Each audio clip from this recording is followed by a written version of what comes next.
À quoi attribuez-vous votre succès? Parce qu'en fait, vous ne pouvez pas l'attribuer seulement à cette chance, comme vous dites. Ah non, ben, je crois que le ciel m'a donné une nature comique, un tempérament optimiste, et puis le goût, on ne sait pas pourquoi, le plaisir de faire rire. Toute ma vie, depuis mon enfance, quand j'étais gosse, quand j'allais à l'école à Bourville, l'instituteur me faisait chanter, et je chantais déjà des chansons comiques quand j'avais 10 ans. Parfois je chantais des chansons qui n'étaient pas pour moi, il me disait non, non, pas ça. J'étais inconscient, je les chantais quand même. Après, pendant toute ma jeunesse, j'ai adoré faire rire. Faire rire, pour moi, ça me, comment dirais-je, ça me dope, ça me donne beaucoup de satisfaction. J'étais inconscient. Dans la plupart de vos rôles, vous essayez aussi souvent de nous faire croire que vous êtes un personnage un peu inconscient, mais il y a pas mal de gens qui ont l'impression au contraire que Bourvil est finaud. Hein, d'ailleurs, on vous considère comme un des comédiens les plus intelligents. Oh là là, oui, vous allez me faire rougir. Heureusement que c'est pas de la télévision en couleur. Et alors aussi, à côté de finaud, on a dit que vous étiez un tendre. Alors finalement, qu'est-ce que vous êtes, un finaud ou un tendre? Attends, ben on est tous un peu tendres. On a toujours une petite fleur bleue de cachet là à gauche. Vous avez fait ça le cœur, hein, chez vous, hein, oui, chez nous aussi. Forcément, celui qui n'a pas ça, ben je le plains. Et même ceux qui, comment dirais-je, les plus grands optimistes, et ils ont, heureusement, dans leur vie, des moments où ils s'attendrissent, où ils tombent amoureux, c'est normal. Et quand on les ressent bien, ces moments-là, on peut les reproduire, soit sur la scène, soit à la télévision. Comment étudiez-vous un rôle, M. Bourvil? Je ne l'étudie pas. Mais encore.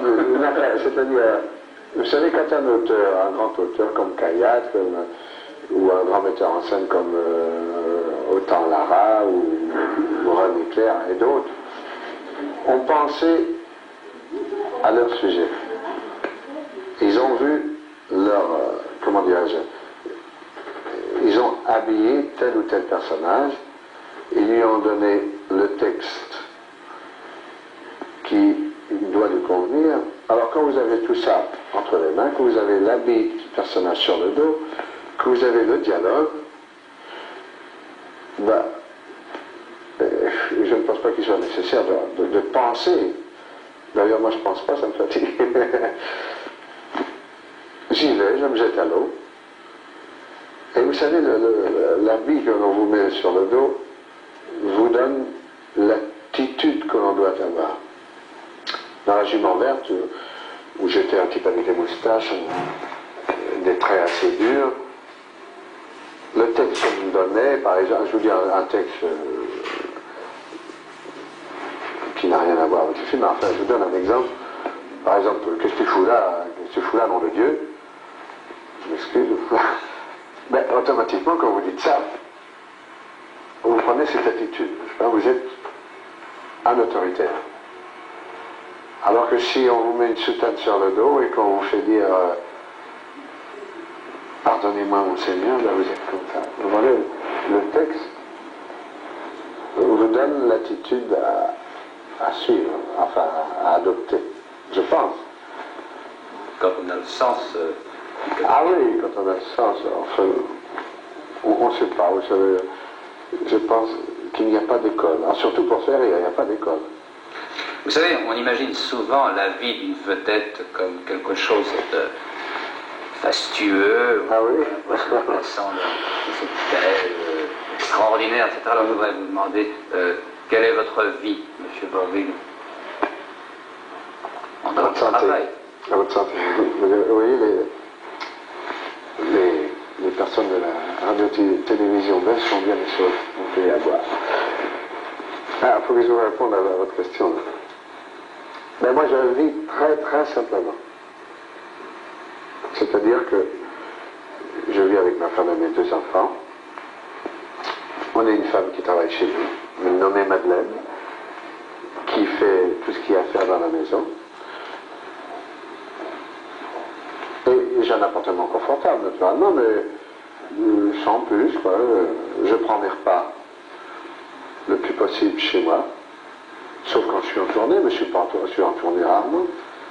Comme je fais beaucoup de théâtre, je suis très souvent à Paris, je prends mes repas le midi et le soir chez moi, parce que j'aime être avec mes enfants, parce que si on n'adopte pas cette méthode, les années passent, et d'un seul coup on se retrouve devant des enfants qui ont 15 ans, sont des hommes, et on se dit, mais je ne les ai pas vus tout petits. Et c'est vraiment triste d'avoir des enfants et de ne pas goûter justement ces années-là qui sont si attendrissantes, quoi, de les voir grandir, crier après, d'ailleurs, parce que ça ne se passe pas toujours. Une vie simple, après, ça ne doit pas être si facile que ça de mener une vie simple dans votre cas, parce que, enfin, en rue, par exemple, on vous reconnaît tous les 10 mètres. Waouh, non, pas tellement. Surtout en ce moment, parce qu'il fait froid.